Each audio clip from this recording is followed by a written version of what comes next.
اندر نہیں جانے دیا گیا، ان ملزمان کے وکلاء کو اندر نہیں جانے دیا گیا، صرف خان صاحب کے 3 وکلاء اندر گئے، لیکن خان صاحب کو آج پیش نہیں کیا گیا یا خان صاحب خود نہیں آئے اس تمام صورتحال کو دیکھتے ہوئے۔ تو جو ٹرائل اب پھر ایک دفعہ اڈیالہ جیل میں کھیلی جا رہی ہے، اس کا ہم بھرپور ایک احاطہ آپ کے سامنے پیش کرتے رہیں گے۔ قوم کو معلوم ہونا چاہیے کہ اس کے متفقہ لیڈر کے ساتھ کیا ہو رہا ہے، اور میں آپ کو بتاتا چلوں جو اندرونی یہ خود منصوبہ ساز سروے کراتے ہیں، ان کے حالیہ تازہ ترین سروے میں ان کو بتایا گیا ہے کہ خان صاحب کی مقبولیت پاکستان میں ہر روز بڑھ رہی ہے۔ آج یہ 80-85% پہ کھڑی ہے، کوئی قریب بھی نہیں ہے خان صاحب کی۔ جتنی دیر یہ خان صاحب کو رکھتے ہیں، ان کا عزم پاکستان کے عوام کے دلوں میں گہرا ہوتا جا رہا ہے، ان کے لیے عقیدت گہری ہوتی جا رہی ہے۔ تو یہ بات یہ جانتے ہیں اور یہ نظام بوکھلایا ہوا ہے، ان کو سمجھ نہیں آ رہا کہ خان صاحب کا اور پاکستان کی عوام کا جو رشتہ ہے، جو رابطہ ہے، اس کو ہم کیسے توڑیں۔ کبھی ویڈیو لنک کے ذریعے توڑنے کی کوشش کرتے ہیں، کبھی کال کوٹری میں عدالت منعقد کر کے توڑنے کی کوشش کرتے ہیں، لیکن وہ رشتہ ہے کہ نہیں ٹوٹ رہا، اور پہلے سے زیادہ ہر روز وہ مضبوط تر ہوتا چلا جا رہا ہے۔ تو یہ ہے 9 مئی کے مقدمے کا حال۔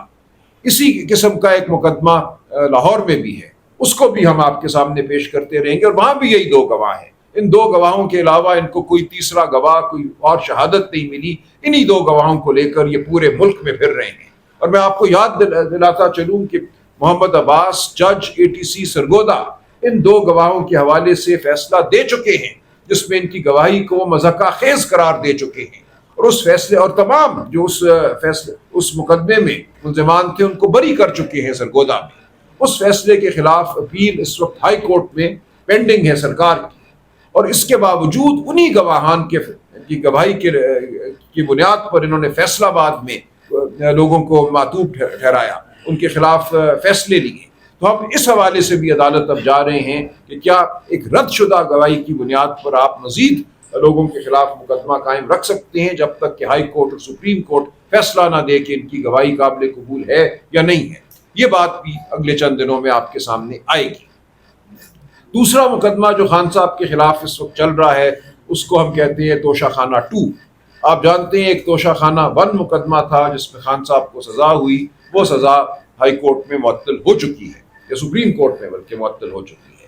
توشہ خانہ 2 بھی بالکل اسی قسم کا ایک مقدمہ ہے۔ اس حوالے سے ہم ہائی کورٹ گئے ہوئے ہیں کہ یہ ایک ہی مقدمہ ہے، اس کو آپ بار بار نہیں چلا سکتے، اس کو ایک نیا نام دے کر آپ نہیں چلا سکتے۔ خان صاحب کے دور میں جو کچھ بھی تحفے انہوں نے خریدے، اس کو ان تحفوں کی جو قیمت تھی وہ حکومتی اسیسرز نے لگائی، جن کا تعین FBR کرتا ہے۔ FBR کے افسران نے کہا کہ اس تحفے کی یہ قیمت ہے، اس قیمت پر قانون کے مطابق خان صاحب نے وہ تحفے خریدے، تو کوئی جرم اس میں نہیں بنتا۔ آج آپ پھر کسی کو کھڑا کر دیتے ہیں اور کہتے ہیں کہ نہیں، اس تحفے کی در حقیقت یہ قیمت تھی۔ بتائیں پھر اس وقت کیوں FBR نے یہ قیمت مقرر کی؟ خان صاحب کس طرح اس میں معطوف ٹھہرتے ہیں؟ کس نے یہ گواہی دی ہے یا کس نے یہ ثابت کیا ہے کہ کوئی جبر تھا، کوئی دباؤ تھا FBR پہ؟ کون سا FBR کا افسر ہے آج یہ لوگوں کو پیش کر کے، کوئی عنایت شاہ، کوئی فلانا شاہ، کہ جی میں نے کہا تھا FBR کے افسران کو کہ اس کی قیمت کم لگاؤ؟ تم کون تھے؟ تمہارا کیا دباؤ تھا FBR کے اوپر کہ تمہارے کہنے پر انہوں نے قیمت کم لگا دی؟ تو لغو مقدمات ہیں جن کا سامنا ہے خان صاحب کو۔ ہم نے ہائی کورٹ میں درخواست دی تھی کہ جو توشہ خانہ 2 کا مقدمہ ہے، اس کو قواش کیا جائے، اس کو ختم کیا جائے، کیونکہ ایک دفعہ توشہ خانہ کے حوالے سے مقدمہ خان صاحب پہ چل چکا ہے۔ ہماری وہ درخواست مہینوں نہیں لگی، آج وہ لگی تھی، لیکن آج اس میں جج صاحب نے ایک غیر مہینہ مدت کے لیے درخواست کو التوا میں ڈالا ہے، نوٹس کر دیا ہے، جبکہ توشہ خانہ 2 میں اڈیالہ جیل میں کل بھی سماعت مقرر ہے، اور پرسوں بھی ہم سمجھتے ہیں سماعت ہوگی، اور یہ مقدمہ اپنے اختتام کو پہنچ جائے گا، اور کیا فیصلہ ہوگا آپ میں سمجھ سکتے ہیں۔ تو ہم احتجاج کرتے ہیں کہ ہائی کورٹ نے ہماری بات کو نہیں سنا، ہمیں وہ موقع نہیں دیا جس کے ہم اور خان صاحب اور پاکستانی قوم مستحق ہے کہ آئین اور قانون کے مطابق ان کے خلاف مقدمہ چلے۔ ایک اور بات جو سامنے آ رہی ہے وہ یہ ہے کہ خان صاحب کو شاید اڈیالہ جیل سے کہیں منتقل کیا جا رہا ہے۔ اس حوالے سے ہمیں بہت تشویش ہے، اور بظاہر یہی لگتا ہے کہ جو منصوبہ ہے خان صاحب کو منظر عام سے ہٹانے کا، خان صاحب کا جو رابطہ ہے اپنے خاندان اور وکلاء کے ساتھ اس رابطے کو ختم کرنے کا جو منصوبہ ہے یہ اسی کی کوئی کڑی ہمیں نظر آتی ہے۔ اور خان صاحب نے کل بڑے واضح الفاظ میں یہ کہا اور ہمیں ہدایت دی ہے کہ اگر ایسا کچھ ہوتا ہے تو پھر پاکستانی قوم کو میرا پیغام دو کہ انہیں مزاحمت کرنی ہوگی۔ ہم یہ نہیں مانیں گے اس ظلم کے ضابطے کو، ہم خان کو بالکل کسی کال کوٹری کی نظر نہیں ہونے دیں گے۔ تو یہ ایک ہمارا واضح اعلان ہے کہ اگر ایسا کوئی منصوبہ ہے اور اس پہ عمل ہوتا ہے تو پھر ہمارا رد عمل جو ہے وہ وہی ہوگا جو ایک غیور قوم کا ہونا چاہیے۔ ہم آئین اور قانون کے بالکل رکھوانے ہیں، ہم آئین اور قانون کا ہمیشہ پاس کرتے ہیں، لیکن ہمارا رد عمل جو ہے وہ آئین اور قانون کے دائرے میں شدید ترین ہوگا۔ تو یہ بات بالکل واضح رہے۔ ایک اگلا مقدمہ جو اگلے چند دنوں میں ہمارے سامنے آنے والا ہے وہ یہ سو کالڈ القادر ٹرسٹ کا ہے، جو 190 ملین پاؤنڈ کی بات کی جاتی ہے۔ یہ بھی آپ جانتے ہیں کہ سزا ہوئے اب 8-10 ماہ ہو گئے ہیں۔ سزا کی معطلی کی جو ہماری درخواست ہے وہ نہیں لگ رہی۔ کئی بار ہم ایک وفد کی صورت میں اسلام آباد ہائی کورٹ گئے ہیں، وہاں چیف جسٹس صاحب سے ہم ملے ہیں، ہم نے احتجاج کیا ہے۔ اب وہ درخواست ہماری جو ہے بالآخر بیچ میں پروسیکیوشن کی طرف سے کبھی پیٹ خراب ہونے کی استدعا دائر کی گئی، کبھی یہ کہا گیا کہ نیا وکیل ہمیں مطلوب ہے، اور وقت گزارا گیا۔ لیکن اب 16 اکتوبر کو یہ مقدمہ لگا ہوا ہے۔ ہم سمجھتے ہیں کہ اس دن اگر ایک واقعتاً عدالتی کارروائی ہوتی ہے، بحث ہوتی ہے، تو خان صاحب سرخرو ہوں گے۔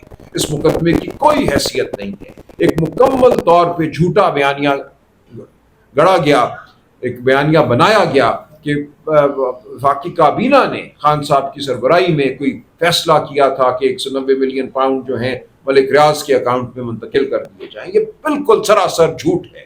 واقعات یہ ہیں، اور ہر پاکستانی کے دل پہ یہ واقعات نقش ہونے چاہیے کہ برطانیہ میں ملک ریاض خاندان اور وہاں کی نیشنل کرائم ایجنسی کا آپس میں ایک معاہدہ ہوا، جس کے تحت یہ پیسے ملک ریاض کو اجازت دی گئی کہ وہ سپریم کورٹ کا جو اکاؤنٹ ہے، جہاں انہوں نے ملیر میں جو 16,000 ایکڑ زمین سندھ حکومت نے ان کو مفت دی، جس کو سپریم کورٹ نے ہائی وے رابری کہا، اس زمین کی قیمت کے ضمن میں وہ پیسہ وہاں وہ جمع کرا دیں۔ کوئی اس کا تعلق پاکستان کی حکومت یا وفاقی کابینہ سے نہیں تھا۔ یہ پیسہ اس معاہدے کے تحت براہ راست برطانیہ میں، لندن میں اکاؤنٹ سے یہاں سپریم کورٹ کے اکاؤنٹ میں رہا اور سپریم کورٹ کی تحویل میں رہا۔ وہاں سے ایک پیسہ باہر نہیں نکلا، سندھ حکومت کو یا مریر ڈیولپمنٹ اتھارٹی کو ایک پیسہ منتقل نہیں ہوا، یہ پیسہ وہیں رہا۔ ایک پیسہ خان صاحب یا بشرا بی بی کو نہیں گیا۔ یہ کچھ مقدمہ نہیں تھا، ایک مکمل طور پہ جھوٹا بیانیہ بنایا گیا۔ ہوا صرف اتنا تھا کہ اس معاہدے کے حوالے سے برطانیہ کی نیشنل کرائم ایجنسی نے ایک نان ڈسکلوجر ایگریمنٹ، یعنی کہ اس معاہدے کو آپ ظاہر نہیں کریں گے جب تک کہ قانون کے تحت اس کو ظاہر کرنا ضروری نہ ہو۔ وہ معاہدہ بھی ریکارڈ کا حصہ ہے۔ یہ کابینہ کے سامنے آیا اور کابینہ نے صرف اس کی منظوری دی۔ نیشنل کرائم ایجنسی برطانیہ کی صرف یہ درخواست تھی کہ اگر آپ کے ملک کا قانون یہ تقاضا کرتا ہے کہ اس معاہدے کو ظاہر کیا جائے تو ضرور ظاہر کیجیے گا، لیکن اس کی بلا وجہ تشہیر نہ کیجیے گا۔ اس کے علاوہ وفاقی کابینہ کا اس تمام معاملے سے کوئی تعلق نہیں تھا۔ جو کہتے ہیں ایک بند لفافہ لہرایا گیا اور اس کی منظوری لے لی گئی اور اس کے تحت 190 ملین پاؤنڈ اس اکاؤنٹ میں منتقل ہوئے، یہ سراسر جھوٹ ہے۔